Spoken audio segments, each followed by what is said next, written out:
Hello दोस्त, मैं मुन्ना पांडे एके study चक्की में आप सबों का स्वागत करता हूं।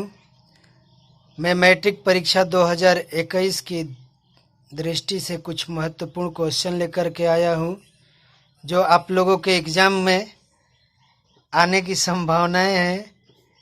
तो पहला क्वेश्चन है, ऑक्सीजन क्या है?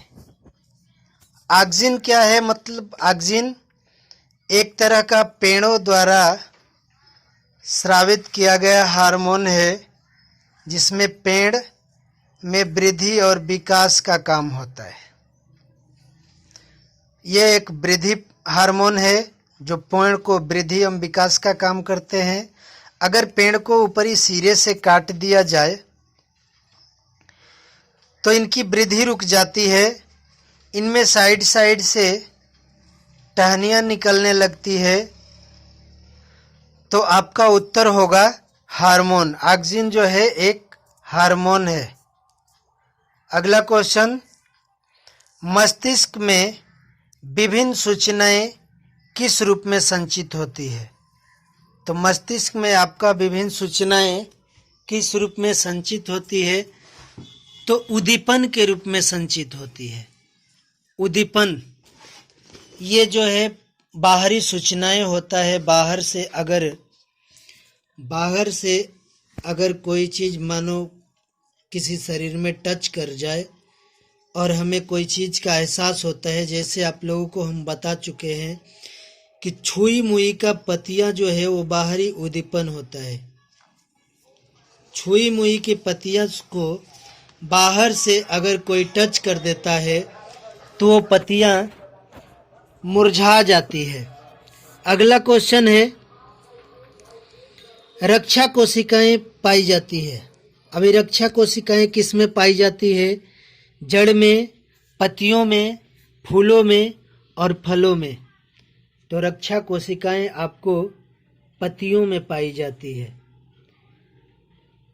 पौधे में एक श्वसन अंग भी होता है, पत्तियां। पौधे का श्वसन अंग भी होता है पत्तियां। इसमें एक रंध्र भी होता है, वही जो श्वसन का काम करता है। इससे वाष्पन की क्रिया भी होती है और रक्षी कोशिकाएं भी इसी में पाई जाती है। अगला क्वेश्चन है, मस्तिष्क उत्तरदायी है। मस्तिष्क किसके लिए उत्तरदायी है? अभी देखिए, मस्तिष्क जो होता है उस शरीर के संतुलन बनाने के लिए उत्तरदायी होता है। मतलब मस्तिष्क, हृदय का स्पंदन इसमें नहीं होता है। सोचने के लिए भी सिर्फ सोचने से कुछ होता नहीं है। सोचने के बाद शरीर का संतुलन भी बनाना पड़ता है। तो आपका उत्तर बी होगा। अगला क्वेश्चन, कृत्रिम वृक्क किन अपशिष्ट उत्पादों को रुधिर अपोहन दास करता है? आपका उत्तर है ए, नाइट्रोजन को। कृत्रिम वृक्क जो होता है उसमें जो खून छन्ने का काम होता है, शुद्धिकरण का काम होता है, तो अपोहन दास के रूप में जो अलग होता है वो नाइट्रोजन होता है, जो अमोनिया से अलग होता है। अगला क्वेश्चन, तंत्रिका तंतु को उत्पत्ति किस प्राथमिक ऊतक द्वारा होता है? एंडोडर्म, मेसोडर्म, इंडोडर्म, इनमें से कोई नहीं। तो आपका उत्तर सही होगा इंडोडर्म। इंडोडर्म जो है तंत्रिका तंतु के उत्पत्ति इसी ऊतक के द्वारा होता है, इंडोडर्म के द्वारा। अगला क्वेश्चन, थायरॉक्सिन का स्रावन कहाँ से होता है? थायरॉक्सिन कहाँ से निकलता है? Thyroxine hormone. तो यह आपका सही उत्तर होगा थायराइड ग्रंथि से। थायराइड ग्रंथि होता है जो गले में होता है और वहाँ से आपको थायरॉक्सिन हार्मोन निकलता है। अगला क्वेश्चन, दो तंत्रिकीय कोशिका के मध्य खाली स्थान को क्या कहते हैं? दो तंत्रिकीय कोशिका के मध्य खाली स्थान को सिनेप्स कहते हैं। इसको साइनेप्टिक दरार भी बोलते हैं, साइनेप्टिक दरार भी बोलते हैं। तो आपका उत्तर होगा सिनेप्स। अगला क्वेश्चन, निम्नलिखित में कौन लैंगिक जनन रोग नहीं है? लैंगिक जनन रोग कौन नहीं है? एड्स जो होता है वो लैंगिक जनन रोग है, अवैध संबंध से होता है। गोनोरिया जो है वो लैंगिक जनन रोग है। गाना बजा होता है सारा वाला।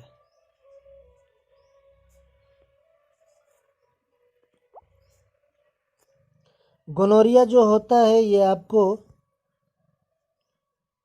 ज़्यादातर औरतों में होता है, ये भी लैंगिक जनन रोग है। टाइफाइड भी होता है, लेकिन मगर सिफिलिस ऐसा बीमारी है जो लैंगिक जनक रोग नहीं है। अगला क्वेश्चन,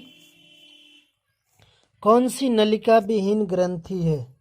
नलिका विहीन ग्रंथि किसमें नलिका नहीं होती है?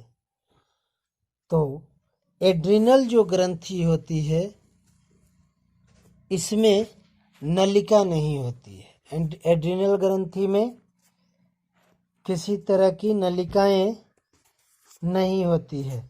बाकी लैचरमेल, गैस्ट्रिक, स्लाइवरी, आपका उत्तर सही होगा एड्रिनल ग्रंथि।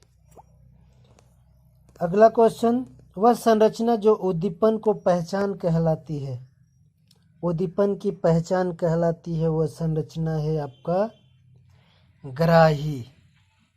ग्राही के द्वारा ही उद्दीपन की पहचान कर ली जाती, पहचान कराती है। उद्दीपन की पहचान इस ग्राही के द्वारा ही हम लोग कर सकते हैं।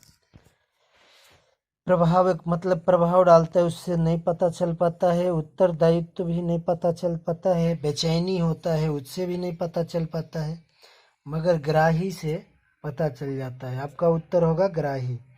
अगला क्वेश्चन, निम्नलिखित में से कौन सी मास्टर ग्रंथि कहलाती है? मास्टर ग्रंथि, मास्टर ग्रंथि जो है पिट्यूटरी ग्रंथि को कहते हैं। क्यों कहते हैं? क्योंकि शरीर की बहुत सारी ग्रंथियों को नियंत्रित करने का काम करती है। ये बहुत सारी ग्रंथियों को नियंत्रित करने का काम करती है, जो हमारे मस्तिष्क में एक गड्ढे में स्थिर रहती है। ये ग्रंथि जो हमारा मस्तिष्क रहेगा उसमें एक गड्ढे में वो स्थिर रहती है। और ये पिट्यूटरी ग्रंथि जो होता है ना, बहुत सारे ग्रंथियों को नियंत्रित करने का काम करती है। तो आज इतना ही, बाकी अगले दिन। तब तक के लिए धन्यवाद। आप लोग अच्छा से वीडियो देखिए, पढ़िए। अगर किसी प्रकार का कोई प्रॉब्लम हो तो कमेंट करके पूछिए। तब तक के लिए धन्यवाद।